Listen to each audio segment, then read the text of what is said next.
लेकिन एक बात जो ध्यान देने वाली बात है, विथ रिस्पेक्ट टू एक्स, यानी हम ये देखो कि sine x, cos x, tan x, cot x, sec x और कोसेक एक्स, सब में क्या लगा हुआ, एक्स लगा हुआ है। तो विथ रिस्पेक्ट टू अगर आप एक्स करोगे तो ही आपको ये रिजल्ट मिलने वाला है। यहाँ पे बेस का जो क्राइटेरिया होता है, उस बेस के क्राइटेरिया को नहीं समझ पाते हैं बच्चे कि यहाँ पे बेस में अगर 2 लगा हुआ है, अगर यहाँ पे बेस में 2 लगा हुआ है, अगर मान लो ऐसा लिखा हुआ है log x to the base 2, तो इसका डेरिवेटिव विथ रिस्पेक्ट टू अगर x करने जाओगे तो इसका डेरिवेटिव 1 अपॉन x ln 2 होता है। इस बात को याद रखना कि 1 बाई x नहीं होगा, यहाँ पे क्या होगा, 1 बाई x ln 2 होगा। ठीक है, तो ये छोटा सा। हेलो बच्चों, तो आज हम लोग डिफरेंशिएशन करेंगे। डिफरेंशिएशन में हम लोग अलजेब्रिक डिफरेंशिएशन कर चुके थे, अलजेब्रिक फंक्शन का डिफरेंशिएशन। तो अभी ट्रिगोमेट्रिक फंक्शंस करेंगे और उसके आगे एक्सपोनेंशियल और फिर लॉगरिथमिक करेंगे। चलो स्टार्ट करते हैं। Differentiation of sine x, formula list लेते हैं हम लोग। विथ रिस्पेक्ट टू एक्स हमारा क्या होता है, कॉस एक्स। इस साइन एक्स को अगर आप डिफरेंशिएट करते हो एक्स के रिस्पेक्ट में तो क्या बनता है, कॉस एक्स हो जाता है। अब यहाँ पे एक चीज डिफरेंशियल टर्म को समझते हैं जरा। जैसे हमने बोला कि sine x with respect to x, इसका मतलब कॉस एक्स हो गया। तो अगर मैं ऐसा लिख रहा हूं sine x square with respect to x square, तो यहाँ पे क्या हो जाएगा, कॉस एक्स स्क्वायर, ये करेक्ट है। अगर मैं यहाँ पे लिख रहा हूं d sine x square with respect to x, तो आप यहाँ पे कॉस एक्स स्क्वायर नहीं लिख सकते। क्यों नहीं लिख सकते, क्योंकि यहाँ पे विथ रिस्पेक्ट टू एक्स है। तो यहाँ पे हमको क्या सीखना पड़ेगा, चेन रूल सीखना पड़ेगा। ये चेन रूल से होगा, इसको हम लोग चेन रूल से डन करेंगे। ठीक है, तो कहने का मतलब है कि अगर साइन एक्स है तो एक्स के रिस्पेक्ट में अगर आप करते हो तो वो कॉस एक्स मिलता है, और साइन एक्स स्क्वायर को अगर एक्स स्क्वायर के रिस्पेक्ट में करोगे तो भी कॉस एक्स स्क्वायर मिलेगा। बट साइन एक्स स्क्वायर को एक्स के रिस्पेक्ट में करोगे तो कॉस एक्स स्क्वायर नहीं मिलेगा, वो गलत हो जाएगा। क्यों गलत हो जाएगा, क्योंकि हम इसका आंसर चेन रूल में देखेंगे। ठीक है, तो हमारा साइन एक्स का फॉर्मूला ये हो गया, आप इसको याद कर लो। फिर हमारे पास आता है कॉस एक्स। तो कॉस एक्स को विथ रिस्पेक्ट टू एक्स अगर हम डिफरेंशिएट करते हैं तो क्या बन जाएगा हमारा, minus sine x, minus sine x. तो ये भी हमारा एक फॉर्मूला हो गया, इसको भी आप नोट कर लो। फिर डेरिवेटिव ऑफ tan x, तो tan x का derivative with respect to x क्या होगा, सेक स्क्वायर x। तो ये भी हमारा क्या हो गया, फॉर्मूला हो गया। फिर differentiation of cot x with respect to x क्या हो गया, x। तो ये हो जाएगा माइनस कोसेक स्क्वायर x, ये भी हमारा एक फॉर्मूला हो गया। मतलब ये सारे फॉर्मूले आपको याद रखना है। Derivative of sec x with respect to x क्या हो जाएगा, ये sec x into tan x, sec x into tan x. तो ये भी हमारा एक फॉर्मूला बन जाएगा। और differentiation of cosec x with respect to x, this is equal to minus cosec x into cot x. तो ये हमारे 6 फॉर्मूले हुए। यानी साइन एक्स को अगर हम डिफरेंशिएट करेंगे तो कॉस एक्स बनेगा, और cos x को डिफरेंशिएट करेंगे तो माइनस साइन x बनेगा, और tan x को डिफरेंशिएट करेंगे तो sec स्क्वायर x बनेगा, और cot x को डिफरेंशिएट करेंगे तो माइनस कोसेक स्क्वायर x बनेगा। sec x को डिफरेंशिएट करेंगे तो sec x tan x मिलेगा, और कोसेक x को डिफरेंशिएट करेंगे तो minus cosec x into cot x बनेगा। लेकिन एक बात जो ध्यान देने वाली बात है, विथ रिस्पेक्ट टू x, यानी हम ये देखो कि sign x, cos x, tan x, cot x, sec x और कोसेक x, सब में क्या लगा हुआ, x लगा हुआ है। तो विथ रिस्पेक्ट टू अगर आप x करोगे तो ही आपको ये रिजल्ट मिलने वाला है। जैसे मैंने यहाँ पे एग्जांपल दिखाया था कि साइन एक्स स्क्वायर को अगर x स्क्वायर के रिस्पेक्ट में करते हो तो भी हमारा ये cos x स्क्वायर बन जाता है। ठीक है, तो विथ रिस्पेक्ट टू x पे ध्यान देना है आपको, क्योंकि डिफरेंशिएशन में विथ रिस्पेक्ट टू x पे ही आपको ज्यादातर फोकस करना है कि हमें विथ रिस्पेक्ट टू x चाहिए क्या। ठीक है, अब एक्सपोनेंशियल फंक्शन, एक्सपोनेंशियल फंक्शन यानी हमें डिफरेंशिएशन देखना है एक्सपोनेंशियल फंक्शंस का। तो सबसे पहले समझते हैं कि एक्सपोनेंशियल होता क्या है। ठीक है, देखो अगर कांस्टेंट का पावर वेरिएबल हो, कांस्टेंट का पावर अगर वेरिएबल हो तो हम इसको एक्सपोनेंशियल फंक्शन बोलते हैं।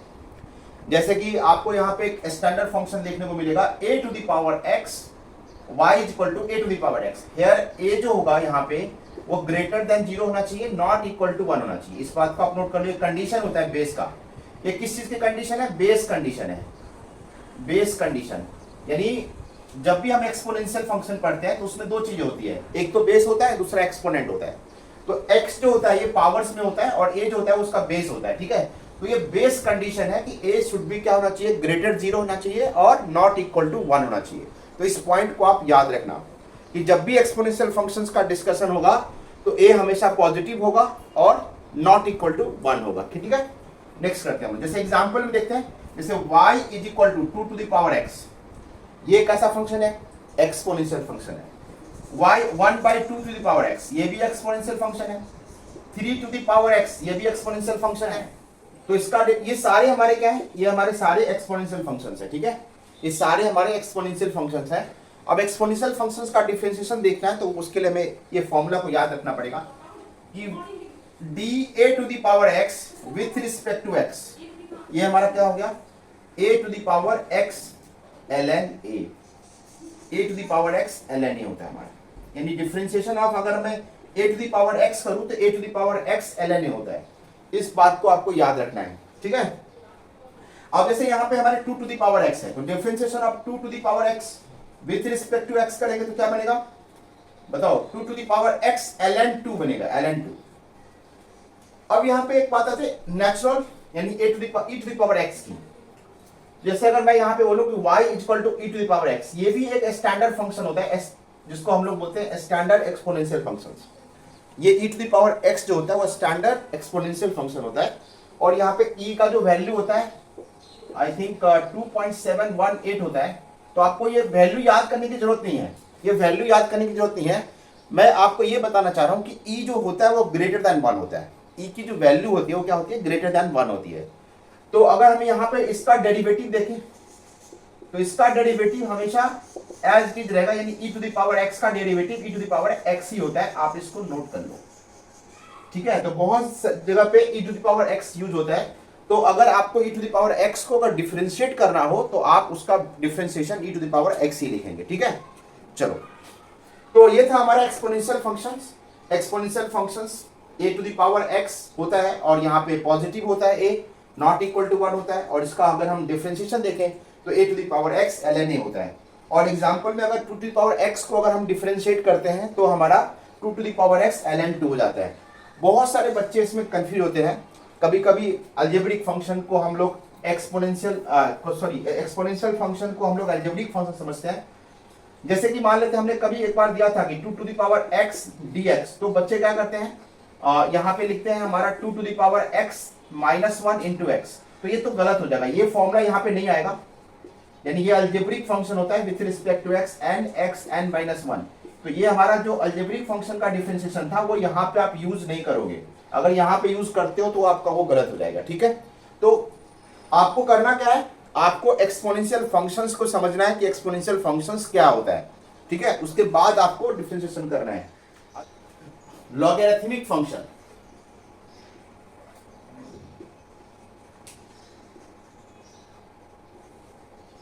अगर हमें डिफरेंशिएशन करना हो लॉगरिथमिक फंक्शन का तो हम लोग कैसे डिफरेंशिएट करेंगे? तो सबसे पहले तो लॉगरिथमिक फंक्शन को पहचानते हैं कि लॉगरिथमिक फंक्शन कैसा होता है, ठीक है। चलो देखो, y is equal to log, y is equal to log. अब यहाँ पे दो चीजें होती है, एक बेस होती है और एक एक्सपोनेंट। बेस होती है और एक आर्गुमेंट होती है। जैसे x जो है ये आर्गुमेंट ऑफ लॉग है, ये क्या है? Argument of log, argument of log है। और a क्या है? बेस, ये बेस होता है। ये a जो होता है वो बेस होता है और आर्गुमेंट जो होता है वो x होता है, ठीक है। अब इसके दोनों के कंडीशंस याद रखने पड़ेंगे। यानी अगर हमें लॉगरिथमिक फंक्शंस को पढ़ना है तो हमें आर्गुमेंट का कंडीशन भी याद रखना होगा कि लॉग का आर्गुमेंट का कंडीशन क्या होता है। और हमें यह भी जानना है कि बेस का भी कंडीशन क्या होता है। तो बेस का कंडीशन वही होता है जो एक्सपोनेंशियल में था। एक्सपोनेंशियल में क्या था? तो a to the power x का जो कंडीशन था, बेस कंडीशन, वो a ग्रेटर 0 था, नॉट इक्वल टू 1 था। तो यहां पे भी जो है ये बेस वो वही होगा, a ग्रेटर 0 होगा और a नॉट इक्वल टू 1 होगा। क्लियर है? वही कंडीशन होगा। यहां पे x जो होगा आर्गुमेंट कंडीशन वो ग्रेटर देन 0 होगा। यानी आर्गुमेंट कंडीशंस ग्रेटर देन 0 होगा और base condition a greater 0 a not equal to 1 होगा। ठीक है, अब यहां पे बेस कंडीशन हो गया, यानी मैं अगर ये बताऊं कि log -1 अगर मैं लिखूं log -1 तो ये अनडिफाइंड होता है। log -1 डिफाइंड नहीं होगा, क्यों नहीं डिफाइंड होगा? बिकॉज यहां पे मैंने पहले ही बोला कि x जो होना चाहिए वो पॉजिटिव होना चाहिए। तो अगर यहां पे मान लेते हैं कि अगर कोई नेगेटिव नंबर आ जाए तो वो उस केस में log क्या होगा? अनडिफाइंड हो जाएगा। और log का बेस कभी भी 1 नहीं हो सकता, log का बेस कभी भी 1 नहीं हो सकता, इस बात को आप याद रख लो। और यहां पे कोई नेगेटिव नंबर भी नहीं आ सकता, log -2x नहीं लिख सकते, ये भी गलत है। ठीक है, तो कुछ चीजें होती है जो log में आपको रिस्ट्रिक्टेड है। log का मतलब है कि बेस जो होना चाहिए वो a ग्रेटर 0 होना चाहिए, a नॉट इक्वल टू 1 होना चाहिए, और आर्गुमेंट शुड भी क्या होना चाहिए? पॉजिटिव होना चाहिए। ठीक है, इतना कंडीशन अगर आप याद कर लेते हो तो आपको लॉगरिथमिक फंक्शंस में प्रॉब्लम नहीं होगा। अब चलते हैं इसका डिफरेंशिएशन देखते हैं। तो डिफरेंशिएशन ऑफ लॉगरिथमिक फंक्शन जो होता है वो हम लोग देखते हैं। देखो, इसको लिखेंगे d with respect to x, और ये हमारा log x है। बेस को अभी हम लोग e मान रहे हैं। जैसे हमने बताया ना कि हमारा एक नेचुरल लॉग होता है, नेचुरल लॉग। अब नेचुरल लॉग का बेस जो होता है वो हमेशा e होता है, y equal to log e x, मतलब log x to the base e होता है। तो इसको हम लोग बोलते हैं नेचुरल लॉग। तो कैलकुलस में जो होता है ना, हमेशा नेचुरल लॉग ही ज्यादातर यूज होते हैं। ठीक है, तो यहां पे आपको इसी चीज का डिफरेंशिएशन हमें करना है कि अगर बेस में अगर e हो तो इसका डेरिवेटिव 1/x होता है। इस बात को आप नोट कर लो।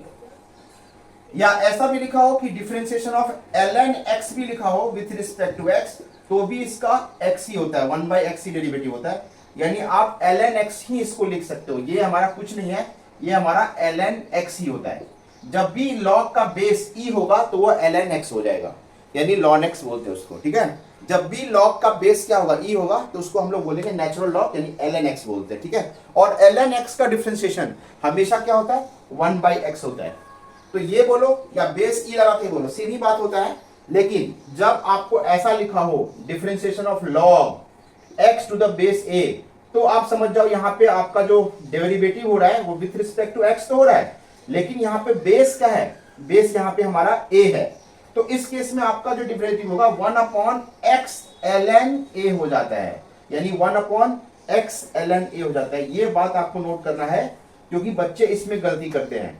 बच्चे इसमें गलती करते हैं, यहाँ पे बेस का जो क्राइटेरिया होता है उस बेस के क्राइटेरिया को नहीं समझ पाते हैं बच्चे, कि यहाँ पे बेस में अगर 2 लगा हुआ है, अगर यहाँ पे बेस में 2 लगा हुआ है, अगर मान लो ऐसा लिखा हुआ है log x to the base 2, तो इसका डेरिवेटिव विथ रिस्पेक्ट टू अगर x करने जाओगे तो इसका डेरिवेटिव 1/x ln 2 होता है। इस बात को याद रखना कि 1/x नहीं होगा, यहाँ पे क्या होगा? 1/x ln 2 होगा। ठीक है, अब लॉगरिथमिक फंक्शंस भी दो तरह के होते हैं, जैसे बेस a वाला बेस हो गया और बेस e वाला हो गया। तो बेस e वाला जो होता है इसको हम लोग नेचुरल लॉग बोलते हैं। नेचुरल लॉग का मतलब ln x होता है, और ये लिखने में इसको ln x लिखते हैं हम लोग जनरली। तो आप इसका डेरिवेटिव देखो, ln x का डेरिवेटिव 1/x होता है, या आप ऐसे लिख सकते हो कि log x to the base e लिख सकते हो, इसका भी डेरिवेटिव 1/x होता है। दोनों सेम ही फॉर्मूला है, लेकिन यहाँ पे लिखने का तरीका थोड़ा अलग अलग है। ये ln x लिख दिया, ln x का मतलब ही हो गया कि ये अंडरस्टूड है कि बेस क्या होगा? e होगा। ठीक है, और यहाँ पे log लिखा हुआ है और बेस में क्या लिखा हुआ? a लिखा हुआ है। जब भी बेस में a लिखा हो तो उसका डेरिवेटिव हो जाएगा 1/x ln a। यहां पे गलती नहीं होना चाहिए। अगर आपका बेस a है तो यहां पे डेरिवेटिव में थोड़ा चेंजेज है, 1/x नहीं होगा, 1/x ln a होगा। ठीक है, चलो इसको नोट कर लो। तो हम लोग अभी अलजेब्रिक फंक्शन का डिफरेंशिएशन देख चुके हैं, ट्रिगोमेट्रिक का देख चुके हैं, एक्सपोनेंशियल का देख चुके हैं और लॉगरिथमिक फंक्शन का देख चुके हैं। तो 4 टाइप के फंक्शंस को हम पहचान भी चुके हैं और उसका डिफरेंशिएशन हम कैसे करेंगे वो भी जान चुके हैं। ठीक है, तो अभी जो हम करने जा रहे हैं वो इनवर्स ट्रिगोमेट्रिक फंक्शंस का डिफरेंशिएशन सीखने जा रहे हैं। Inverse trigonometric function. अब इनवर्स ट्रिगोमेट्रिक फंक्शन क्या होता है वो थोड़ा मैं जान लेते हैं। जैसे देखो, आप लिखते क्या हो, जैसे हम लोग यहां पे लिखेंगे इनवर्स ट्रिगोनोमेट्रिक फंक्शन। तो पहले हम ये इसको थोड़ा समझते हैं कि ये इनवर्स ट्रिगोमेट्रिक फंक्शन क्या होता है और फिर इसका डिफरेंशिएशन सीखते हैं। ठीक है, तो इनवर्स ट्रिगोमेट्रिक फंक्शन होता है क्या? देखो, जैसे आप लिखते हो साइन थीटा, तो sine theta equal to x लिखते हो, sine theta equal to x लिखते हो। अच्छा मुझे बताओ कि यहाँ पे x की जो वैल्यू होनी चाहिए वो -1 से 1 होता है, राइट। x की वैल्यू क्या होता है, -1 से 1 होता है। अब इसे sin थीटा इक्वल टू अगर x लिखते हो तो थीटा क्या होता है, थीटा यहाँ पे साइन का क्या है, एंगल है, यानी थीटा क्या है, एंगल ऑफ साइन है। तो थीटा क्या है, एंगल ऑफ साइन है।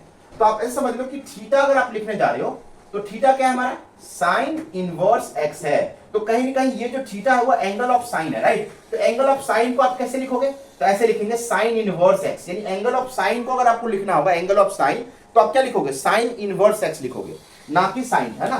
तो आप ऐसे समझ लो कि साइन थीटा इक्वल टू अगर x लिख रहे हैं तो theta equal to sine inverse x हो जाएगा।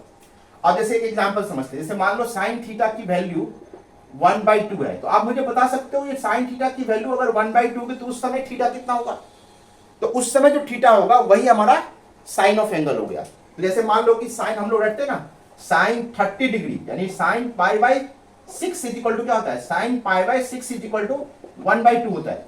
तो आप यहां से समझ लो कि साइन इनवर्स 1/2 का जो वैल्यू होगा वो हमारा क्या होगा, π/6 हो जाएगा। साइन इनवर्स अगर ऐसे लिखना है कि साइन π/6 की वैल्यू कितना होता है, 1/2 होता है। तो साइन इनवर्स 1/2 की जो वैल्यू होगी वो क्या होगी, π/6 होगी, सिंपल। तो यहां पे अगर मैंने साइन थीटा की वैल्यू हाफ लिखा है तो साइन इनवर्स हाफ की जो वैल्यू होगी यानी वो थीटा होगी, वो थीटा क्या होगी, π/3 होगी, π/6 होगी, सॉरी π/6 होगी। अगर मैं यहां पे लिख रहा हूं साइन इनवर्स √3/2, तो साइन इनवर्स √3/2 का वैल्यू कितना होता है, तो यहां पे थीटा π/3 हो जाएगी। यानी साइन थीटा, साइन π/3 की वैल्यू कितनी होती है, साइन 60 की वैल्यू कितनी होती है, √3/2। तो साइन इनवर्स √3/2 की वैल्यू हो जाएगी π/3। समझ रहे हो, चलो। तो हम लोग इनवर्स फंक्शंस क्या होता है वो समझ गए। तो इनवर्स फंक्शन जो होते हैं वो 6 तरीके के होते हैं, जैसे ट्रिगोमेट्रिक फंक्शन भी 6 होते हैं, तो इनवर्स ट्रिगोमेट्रिक फंक्शन भी 6 होंगे, ठीक है। ट्रिगोमेट्रिक फंक्शन कितने होते हैं, 6 होते हैं। तो इनवर्स ट्रिगोमेट्रिक फंक्शन भी कितने होंगे, 6 हो जाएंगे। कौन कौन सा, तो साइन इनवर्स x होगा, दूसरा कौन सा होगा, कॉस इनवर्स x होगा, तीसरा कौन सा होगा, टैन इनवर्स x होगा, फिर कॉट इनवर्स x होगा, फिर सेक इनवर्स x होगा और कोसेक इनवर्स x होगा। अच्छा, हम इसको देखते हैं कि साइन इनवर्स x का डेरिवेटिव क्या होता है। तो हम यहाँ पे साइन इनवर्स x का अगर हमें डिफरेंशिएशन जानना है विथ रिस्पेक्ट टू x, अब देखो विथ रिस्पेक्ट टू x क्यों लिखा, क्योंकि यहाँ पे साइन का जो एंगल है, साइन इनवर्स के आगे क्या लिखा हुआ है, साइन इनवर्स का आर्गुमेंट यानी क्या है, x है, तो विथ रिस्पेक्ट टू x लिखना पड़ेगा। तो sine inverse x with respect to x का डेरिवेटिव क्या होगा, 1/√1 माइनस एक्स स्क्वायर, यानी साइन इनवर्स x का डेरिवेटिव क्या होगा, 1/√1 माइनस एक्स स्क्वायर, ठीक है। अब इसी तरीके से हमें याद करना होगा derivative of cos inverse x with respect to x, तो ये इसका डेरिवेटिव हो जाएगा 1/√1 माइनस एक्स स्क्वायर। सर दोनों सेम है, नहीं दोनों सेम नहीं है, एक्चुअल में ये माइनस में होता है। अब देखो ये दोनों सेम वैल्यू दे रहा है लेकिन ये माइनस में होता है और ये प्लस में होता है, बस इतना ही डिफरेंस है। उसी तरह से डेरिवेटिव ऑफ, मैं अगर tan इनवर्स x का देखूं differentiation with respect to x, तो क्या होगा, 1/1 प्लस एक्स स्क्वायर हो जाएगा। और डिफरेंशिएशन ऑफ अगर मैं cot इनवर्स x का देखूं विथ रिस्पेक्ट टू x, तो यहां पे भी सिर्फ और सिर्फ माइनस साइन का अंतर होगा, 1/1 प्लस एक्स स्क्वायर। फिर हमें सेक इनवर्स x को देखना है, तो derivative of sec inverse x with respect to x जो होगा वो 1/, यहां पे मॉड x लिखेंगे और रूट ओवर में एक्स स्क्वायर माइनस 1 लिखते हैं, ठीक है। और यहां पे derivative of cosec inverse x जो होगा विथ रिस्पेक्ट टू x वो -1/mod x root over x square minus 1। तो आपको ये 6 इनवर्स ट्रिगोमेट्रिक फंक्शंस के डिफरेंस समझ में आ गया, इनवर्स ट्रिगोमेट्रिक फंक्शन समझ में आ गया। तो डिफरेंशिएशन में हमें इतनी 5 टाइप के ही फंक्शंस का डिफरेंशिएशन करना होता है। पहला अलजेब्रिक फंक्शन, दूसरा ट्रिगोमेट्रिक फंक्शन, तीसरा एक्सपोनेंशियल फंक्शन, चौथा लॉगरिथमिक फंक्शन और पांचवा इनवर्स ट्रिगोमेट्रिक फंक्शन। अगर आप इसको अच्छे तरीके से समझ गए हो फंक्शंस को और उसके फॉर्मूले लर्न कर गए हो तो डेफिनेटली आपको डिफरेंशिएशन सीखने में कोई प्रॉब्लम नहीं होगी, ठीक है। फिर मिलते हैं नेक्स्ट वीडियो में।